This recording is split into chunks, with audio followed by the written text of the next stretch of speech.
வணக்கங்க. என்னோட இன்னைக்கு சுந்தர் இருக்கான். ஆக்சுவலி நாங்கள் வந்து எங்கள் ஃபேவரட் ரெஸ்டாரண்ட்டை போய் ரவா தோசை சாப்பிட்லான்னு நினச்சோம். ஆனால் இன்றைக்கி அங்கே வந்து ஏதோ ஒரு மீட்டிங், அதனால் அந்த ரெஸ்டாரண்ட்டே பிளாக் பண்ணிட்டாங்க. உட்லண்ட்ஸ் இல்லை, நாரதகனா சபாவில் கீழே உட்காந்து ரவா தோசை சாப்பிட்டே பேசலான்னு நினச்சோம்.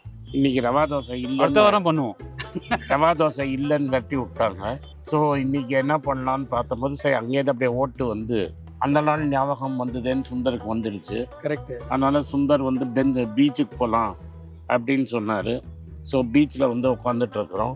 அது என்னடான்னா காந்தி சிலை பக்கத்தில் ஏதோ தோண்டி போட்டு மூடிட்டாங்க. அதுதான் எங்கள் ஃபேவரட் ஸ்பாட்டு. இப்போ அவ்வையார் சிலை பக்கத்தில் இருக்கிறோம். இன்றைக்கி ரீசெண்டாக ஒரு நியூஸில் ஒன்று பார்த்து அதை பற்றி பேசலான்னு நினச்சேன். சுந்தர், இல்லைப்பா ட்ரம்ப் வந்து இன்ஸ்டாவில் ஒரு பையன் வந்து லைக் போட்டானா எதுக்கோ காலேஜ் ஆக்டிவிசமுக்கு, உனக்கு வீசா கிடையாது வெள்ளப்பட நாயன்ட்டானா. இதுக்கு முன்னாடி ஒரு லேடி வந்து ஏதோ பாலஸ்டைனை சப்போர்ட் பண்ணி ஒரு இந்தியன் ப்ரொஃபஸர் இல்லை ஸ்டூடெண்ட் ஓகே, அந்த அம்மாவையும் வீசா இல்லை வெள்ளப்போன்னு சொல்லிட்டாங்க. கனடா கோடு போயிட்ட இப்போ அவன் கனடாவில் ஒளிஞ்சுன்னு இருக்கிறான். உங்களோட ஃபேவரட் யூனிவர்சிட்டி ஆனது கொலம்பியா யூனிவர்சிட்டியோட பிரசிடென்ட் ரிசைன் பண்ணி ஓடி போயிட்டாங்க. கரெக்ட். என்னதான் நடக்குதுன்னு நினைக்கிறேன். நம்ம வந்து அமெரிக்கா வந்து லேண்ட் ஆஃப் ஹோப்னு சொல்லிட்டு இருந்தோம் இவ்வளவு வருஷமா. ஆனா அது வந்து இப்ப லேண்ட் ஆஃப் ஹோப் கிடையாது, இப்ப லேண்ட் ஆஃப் ரெசெஷன் அப்படின்னு சொல்லலாம் எக்கனாமிக் ஆங்கிள். அதே மாதிரி பொலிட்டிக்கல் ஆங்கிள் இது வந்து கயாஸை கிரியேட் பண்றாரு. அந்த ஒம்பாஜில சொன்னா அண்ணன் ட்ரம்ப் கயாஸை கிரியேட் பண்றாரு. எப்படி கிரியேட் பண்றாரு அப்படின்னு கேட்டீங்கன்னா, கொலம்பியா யூனிவர்சிட்டியில வந்து ஏன்னா ஒரு பாலஸ்தீனியன்ல இருந்து காசால வந்து வார் நடக்குது. அதனால வந்து பாலஸ்தீனை சப்போர்ட் பண்ற கேம்பஸ்ல ரெண்டு விதமான ஒப்பீனியன் இருக்கும். பாலஸ்தீனியன் சப்போர்ட் பண்ற ஒப்பீனியன் இருக்கும், இஸ்ரேல் ஜூவை சப்போர்ட் பண்ற ஒப்பீனியனும் இருக்கும். ஸோ அந்த மாதிரி ஒரு கேம்பஸ்ல போய் ரெண்டு விதமான ஒப்பீனியன் மல்டிபிள் ஒப்பீனியன் எக்ஸிஸ்ட் ஆகிற ஒரு யூனிவர்சிட்டியில நீ வந்து பரோக்கியல வந்து பாலஸ்தீனுக்கு ஸ்டாண்ட் எடுத்த கல்லின்னு ஒருத்தனை நான் எடுத்த, அதனால உன்னோட விசா தள்ளி இது பண்ணிட்டு ஜெயில போட்டிருக்காங்க அவனை. ஆனா அந்த மாதிரி ஆக்ட் வந்து ரொம்ப தப்பு. ஏன்னா லேண்ட் ஆஃப் ஹோப், ஒரு ப்ளூரலிசம் இருக்க ஒரு ஊர்ல, ஒரு செக்குலரான இருக்கிற ஒரு ஊர்ல, லவ் தை நெய்பர் அப்படின்னு சொல்ற ஊர்ல, இந்த மாதிரி ஒரு ஊர்ல எப்படி பேபி பூமர்ஸ் எல்லாம் வந்து பில் பண்ணாங்களோ அமெரிக்காவை, அந்த அமெரிக்கா இப்ப இந்த மாதிரி நடக்கிறது ரொம்ப வருந்தத்தக்கதா இருக்கு. ஆனா ஏன் இப்படி ஆச்சு? What happen? ஏன் ஆச்சு அப்படின்னா, MAGA make America great again அப்படின்னு ட்ரம்ப் வந்து அவரோட ஸ்லோகனே அதான். நான் நினைக்கிறேன் மெகா மேக் அமெரிக்கா கிரேட் அகைன்னா என்ன ரெசெஷன் கொண்டு வராரா? அதான் கிரேட், அதான் அமெரிக்கா கிரேட் அகைனான்னு எனக்கு தெரியல. அழிச்சிட்டு திருப்பி கட்டணும், அழிச்சு கட்டாரா என்னன்னு தெரியல. நான் அழிக்கல, பைடன் அழிச்சாரு. என்ன அழிச்சிட்டு இது longest period correct in American history. 2008ல இருந்து கரெக்ட் 2025 வரைக்கும் ரிசெஷன் இல்லாம இருந்தது. கரெக்ட்.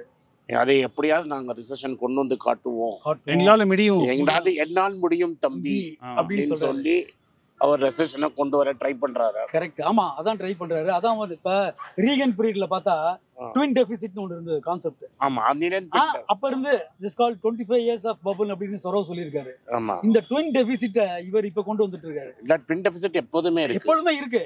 இப்ப வந்து அதிகமா டாரிஃபை போட்டு அவங்க ஊர்ல வந்து 25% ஆட்டோமொபைலுக்கு போடுறது இப்படின்னு பண்ணிட்டே இருந்தா வந்து அவங்க ஊர்ல எப்படி பிசினஸ் நடக்கும், growth இருக்கும், ஜிடிபி எப்படி நடக்கும். பட் அவங்க என்ன ஆர்கியூ பண்றாங்கன்னா, கொஞ்ச நாள் இப்படி கொஞ்சம் வலி வந்தாதான் புதுசா எல்லாம் முளைக்கும், பழசை நீங்க வெட்டி விட்டாதான் புதுசா முளைக்கும். என்ன சொல்றான்னா 1980s ட்வின் டெபிசிட் இருக்கு. ஆமா, ஒரு பிசிக்கல் டெபிசிட்டும் இருக்கு, ஒரு கரண்ட் அக்கவுண்ட் டெபிசிட்டும் ரெண்டும் இருக்கு.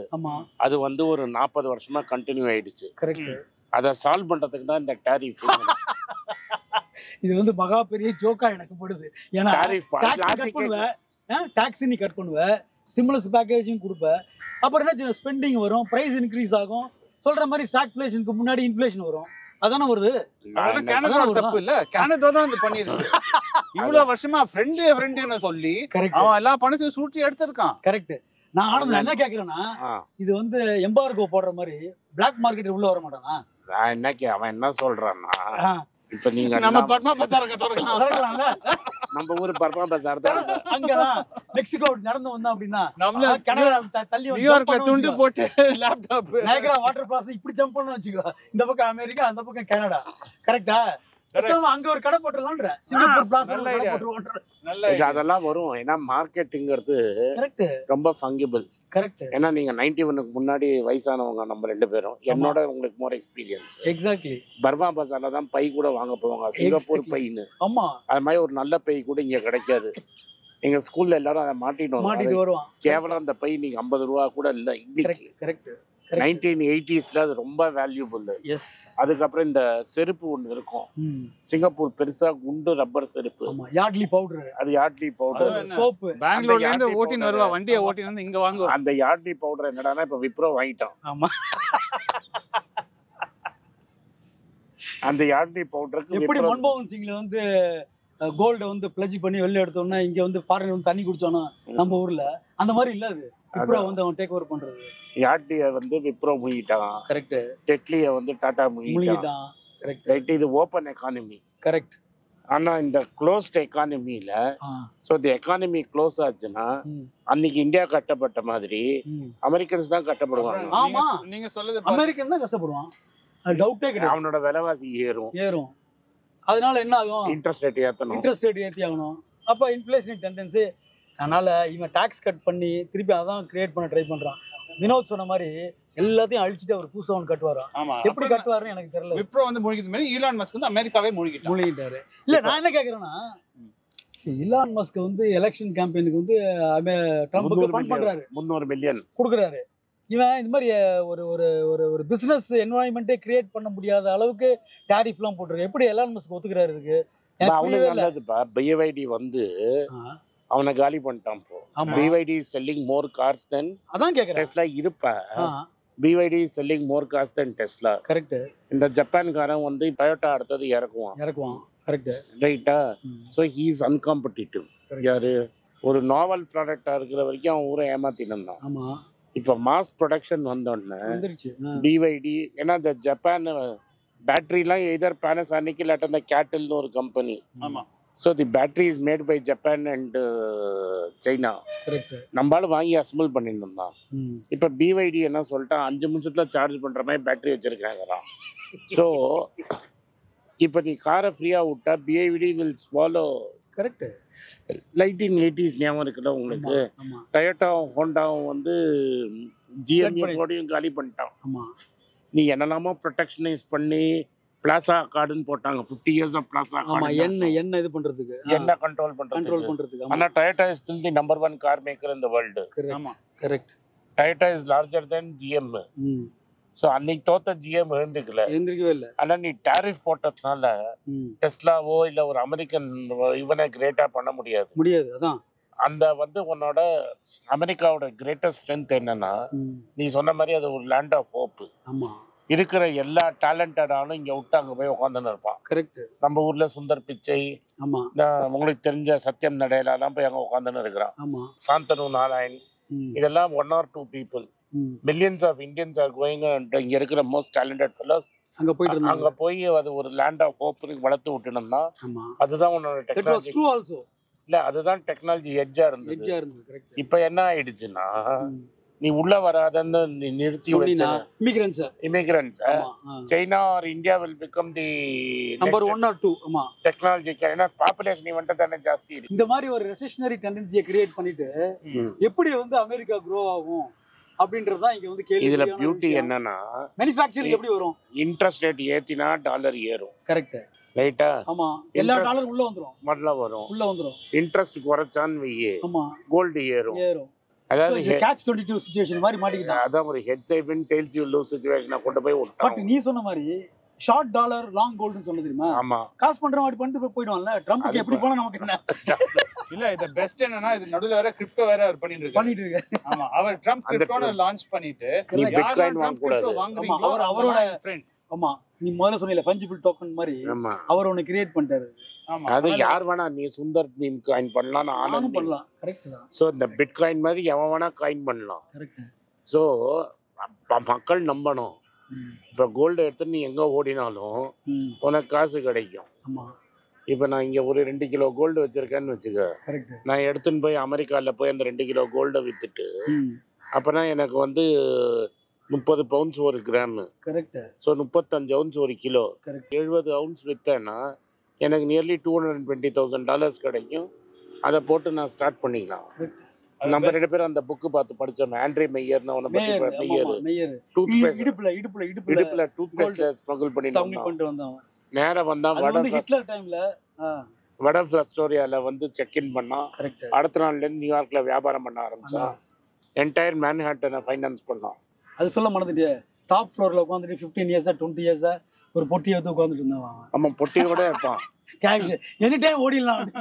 ஆமாம், ஒயிட் ஹவுஸ்ல இருக்குன்னு நினைக்கிறேன். அது எனக்கு என்ன புரியல. ஆனா இந்த வெள்ளக்காரங்க எப்படி இப்படி முட்டாள்தனம் பண்ணாங்கன்னு நான் நினைக்கல. பட் ஐ திங்க் டெமோக்ராட்ஸ் தப்பு பண்ணிட்டாங்கன்னு நினைக்கிறேன். They put the wrong candidate. நீங்க என்ன நினைக்கிறீங்க? இல்ல நான் வந்து ராங் கேண்டிடேட் நான் சொல்ல மாட்டேன். என்னன்னா முதலே சொன்ன மாதிரி வந்து பைடன் வந்து ஆக்சுவலா வந்து அவர் வந்து முன்னாடியே ரிட்டையர் வயசாயிடுச்சு அப்படின்னு சொல்லி பண்ணியிருந்தாரு. ஒரே ஒரு மாசம் கொடுத்துட்டு நீ டக்கு டக்குன்னு எல்லாத்தையும் பண்ணுங்க. அவர் வந்து எலெக்ஷன் முதல்ல நிக்கும் போது அவர் என்ன சொன்னா ஒன் டேர்ம் பிரசிடென்ட் சொல்லி நின்னாரு. கரெக்ட். போனா போடுறதுன்னு ஓட்டு போட்டாங்க. கரெக்ட். அவர் உடனே ஆசை வந்துருத்தாரு தாத்தாக்கு, நான் போலன்ட்டு. அவரு அதான் ப்ராப்ளம். ஏன்னா ஒரு மாசம் டைம் கொடுத்துட்டு அவங்க வந்து வின் பண்ணணும் அப்படின்னா என்ன பண்ண முடியும்? But he won only a narrow margin 1.5%. அவ்வளவுதான். அவன் எப்படி இருக்கிறான்? அவன் வந்து 99% நம்ம கதாஃபி வின் பண்ணதே நிற்கிறான். இல்லை, மோர் ஆஃப் தான் டேஞ்சரஸான ஒரு விஷயம் தான் போயிட்டு இருக்கு. பட் இது வந்து இப்போ இது என்னன்னா இதோட ரெப்ரிகேஷன்ஸ் இந்தியாலையும் வரும். கண்டிப்பாக வரும். இப்போ வந்து இன்ஃபோசிஸ் இன்னும் 20 ஆளை தூக்கிட்டான் வேலையை விட்டு. ஸோ இப்போ சாஃப்ட்வேர் கம்பெனியில் வேலை போயிடும். கரெக்டு. நம்ம மாதிரி ரிட்டையர் ஆன கிழவங்கள்லாம் சந்தோஷப்படலாம். ஆமாம். பட் இப்போ வர யங்ஸ்டர்ஸுக்கு அங்கே கோல்டு பிடிச்சிருச்சுன்னா இங்கே நிமோனியா பிடிச்சிக்கும். ஆமாம். ஏன்னா இங்கே இருக்கிற சாஃப்ட்வேர் கம்பெனிலாம் வேலை வாய்ப்பு தர மாட்டான். சாஃப்ட்வேர் கம்பெனி நடுவே வச்சு வடை சமோசாலாம் போட்டவன்லாம் மூடிடுவான். இப்போ ரீசெண்டாக என்ன ஆச்சுன்னா இந்த காக்னிசன்ட் வந்து மெட்ராஸில் ஷோலிங்நல்லூர் பக்கத்தில் தான் ஒரு பெரிய ஐடி பார்க் வச்சிருந்தான். ஆமாம். இப்போ அவன் என்ன பண்ணிட்டான், இப்போ ப்ராஃபிட்ஸ் காட்டுறதுக்கு அந்த ஐடி பார்க்கை 1000 கோடிக்கு ஒரு வித்துட்டான். ஒரு பெங்களூர் டெவலப்பர்கிட்ட வித்துட்டு நான் 20 கோடிக்கு வாங்கினேன், 1000 கோடிக்கு விற்றேன் அப்படின்னு ப்ராஃபிட் புக் பண்ணிட்டு நான் வந்து ப்ராஃபிட்டபிள் சொல்லி ஆட்களை குறைச்சிக்கிட்டே போகிறேன். ஸோ இங்கே நிறைய பேருக்கு வேலை வாய்ப்பு குறையும்னு நான் நினைக்கிறேன். கண்டிப்பாக குறையும். ஏன்னா இங்கே இந்தியா எல்லா ஊர்லேயுமே வந்து அமெரிக்கா வந்து எல்லா ப்ராடக்ட்டுமே வாங்கிட்டு இருக்கான். கரெக்டாக ஜட்டி பனியிலேருந்து பங்களாதேஷ்ல அங்கேருந்து எல்லாமே வந்து அவன் எக்ஸ்போர்ட் பண்ணுறான், இவன் இம்போர்ட் பண்ணிக்கிறான். நீ எல்லாத்துலேயுமே டேரிஃப் போட்டிருந்தா பங்களாதேஷில் வந்து உற்பத்தி ஆகிற ஒரு பொருளோ ஒரு ப்ராடக்டோ என்ன ஆகும்? அதே மாதிரி இந்தியாவில் வந்து சர்வீஸ் ஓரியன்டான டேலண்டடான யங்ஸ்டர்ஸோட ஜாப் போயிடும்ல. அதான் that's what you are saying in IT. அதுக்கு மட்டும் பட் நான் என்ன நினைக்கிறேன்னா it's a once in life time opportunity. 2026ல அங்கே ஒரு எலெக்ஷன் வரும். ஆமா, அங்க காங்கிரஸும் செனட்டும் அவன் கையை விட்டு போயிடுச்சுன்னா he'll become a lame duck president. Correct. House இப்போ இருக்கிறது நடக்குது மாதிரி இல்ல. இது டெமோக்ராட்ஸ் வந்து ஆப்போசிஷனே காமிக்க மாட்டாங்க. இதுப்பா இப்பதானே பிகினிங். இப்போ அமெரிக்கால அந்த I don't the spirit of America chief ஜஸ்டிஸ்லாம் வந்து அப்போஸ் பண்றான். 2026ல சில ஜட்ஜ்மென்ட்லாம் இல்ல 26 இல்ல 28ல இது மாறும். நான் என்ன நினைக்கிறேன்னா நம்ம once in 2 years தானே. once in 2 years. அது ஹவுஸ் ஆமா. 28ல the democrats will put up another candidate. அதுக்குள்ள இவன் கம்ப்ளீட்டா முடிச்சிருவான். ஆமா. ஸோ அந்த அமெரிக்கால என்னன்னா இட்ஸ் தி எக்கானமி ஸ்டூபிட் தான். ஈவன் சொன்ன மாதிரி கிளின்டன் சொன்ன மாதிரி. ஸோ நீ 26க்குள்ள ரிசெஷன் கொண்டு வந்துட்டா டெமோக்ராட்ஸ் ஒரே குசியில இருப்பாங்க. ஸோ மேபி அதான் ஸ்ட்ராட்டஜியா இருக்கலாம். ஆமா, எனக்கு பொறுத்த வரைக்கும் அடுத்த 2 வருஷம் வந்து ஸ்மால் லாட்ஸ்ல அமெரிக்கன் அண்ட் ஜாப்பனீஸ் ஸ்டாக் வாங்குறது will make lot of money. இதுக்கு ரியல் இண்டிகேஷன் எப்போ வரும்னா இந்த தாத்தா கிழவன் இருக்கிறான் 94 வயசு கிழவன், அவன் என்னைக்கு அமெரிக்கன் ஸ்டாக்ல கை போடுறானோ அதான் கரெக்ட். ஆனா இப்போ பஃபெட் அவன் தான் எல்லாரும் அவனுக்கு டச்சு போயிடுச்சு, நட்டு கைண்டிடுச்சு, ஆர்கிடெக்ட் செத்து போன அப்புறம் அவனுக்கு லூஸ் ஆயிட்டான் அது இதுன்னா. பட் ஏன் அவர் எக்ஸ்சேஞ்ச்ல வாங்கி வச்சு இது பண்றாரு? இன்வெஸ்ட் பண்றதுல அவர் $350 billion வித் ட்ரெஷரிக்கு இன்ட்ரெஸ்ட் வாங்கின்னு இருக்கிறான். ஜப்பான்ல போய் என்ன பண்ணா, இந்த சைக்கிள் முடியறதுக்கு ஜஸ்ட் பிஃபோர் 20 இயர்ஸுக்கு போட்டு yen பாண்ட் வித்துட்டான். 20 இயர்ஸ் முன்னாடியே வித்துட்டு 0% லாக்இன் 20 வருஷம் கழிச்சு அவன் கொடுக்கலாம். கொண்டு போய் இந்த மிக்ஸ் அந்த 5 ஜாப்பனீஸ் கம்பெனியில பாண்டு போட்டான். that inter dividend yield 5%. இவன் வாங்கி இருக்கிறது 0%. என்ன 5% எண்ணெயே அதில் கட்டினானா கடன் 10 வருஷத்துல முடிஞ்சிடும். ஏன்னா 0%ல வாங்கி இருக்கிறான். 5% இன்ட்ரெஸ்டே கட்டாம அங்கேன்னு வர டிவிடெண்டை வச்சு அவன் பிரின்சிபல் கட்டிடுவான். ஸோ அவன் என்ன சொல்கிறான், தாத்தா இப்போ எனக்கு 0.25 0.5ல தராங்களா அவனுக்கு, வா நான் ஒரு 10% இப்போ ஏதோ 5%ல தானே இருக்கிறேன். அடுத்த பிறவில கூட பிசினஸ் பண்ணிட்டு தான் இருப்பாரு போல. 0% 0.25ல வாங்கிட்டு is buying companies which are at 9.5% yield. இல்ல இது மோர் லைக் ஆர்பிட்ராஜ் மாதிரி இல்ல. அந்த கோல்ட்மேன் சாக்ஸ் டீல் பண்ணால 2008ல அது மாதிரி பண்ணின்னு இருக்கிறான். இது எனக்கு என்ன டவுட்னா, சரி நீங்கள் இந்த சாஃப்ட்வேர் பற்றி ட்ரம்பர் effect, America effect, Trump software சொன்னேன், இந்த ஏஐஆர் என்ன எஃபெக்ட் இருக்கும்? என்னை பொறுத்த வரைக்கும் AI is a super calculator. So actors வந்து ஸ்டார் ஹீரோ எல்லாம் ஒன்றும் வேலைக்கே ஆக போகுது. பட் இப்போ இந்த ஏஐ வந்தோடனே எல்லாத்தையும் அதே இமேஜின் பண்ணி அதே ஒரு 4 ஃபோட்டோ எடுத்தா அதே ஸ்கிரிப்டை போட்டு பண்ணி அதான் என் மூஞ்சே மாத்திடுவான்றேன். மீடியா அஸ் அன் இண்டஸ்ட்ரியே வந்து இப்போ மாறிடுச்சு நம்ம டைம்ல. ஆமா, இந்த ஏஐங்கிறது வந்து இந்த மீடியாவை கம்ப்ளீட்டா காலி பண்ணிடுமா? ஆமா, டெக்னாலஜி வர வர உனக்கு வந்து இந்த மாதிரி விஷயங்கள்லாம் அப்சல்யூட் ஆயிடும், நீ காணாம போயிடுவ.